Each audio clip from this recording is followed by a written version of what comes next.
Hi! Welcome to English to Telugu. ఈరోజు 5 words చూద్దాం. The first word is iceberg.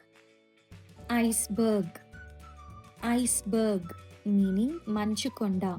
Example on April 14th, 1912, the Titanic struck a massive North Atlantic iceberg, causing the ship to sink. April 14, 1912న Titanic ఉత్తర Atlantic మహాసముద్రంలోని ఒక పెద్ద మంచు కొండను ఢీకొట్టింది. దీనివల్ల ఆ పడవ మునిగిపోయింది. The second word is itinerary. Itinerary. Itinerary meaning ప్రయాణ ప్రణాళిక. Example The travel agent handed us a detailed itinerary for our Europe trip. మా యూరప్ ప్రయాణానికి సంబంధించిన వివరమైన ప్రయాణ ప్రణాళికను ట్రావెల్ ఏజెంట్ మాకు అందించారు. The next word is iteration.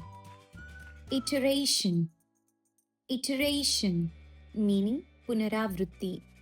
Example I enjoyed solving mathematical problems using methods of iteration in my college. నా college రోజుల్లో నేను పునరావృత్తి పద్ధతిని ఉపయోగించి గణిత సమస్యలను సాధించడాన్ని బాగా ఆస్వాదించాను. The next word is inference. Inference. Inference meaning ఊహ లేదా అనుమానం. Example Sherlock Holmes is known for his smart inferences while solving crime mysteries. Sherlock Holmes నేరాల రహస్యాలను ఛేదించడంలో తన చురుకైన ఊహలకు ప్రసిద్ధి చెందాడు. The next word is involve. Involve. Involve meaning ప్రమేయం. Example Some jobs involve a lot of travel.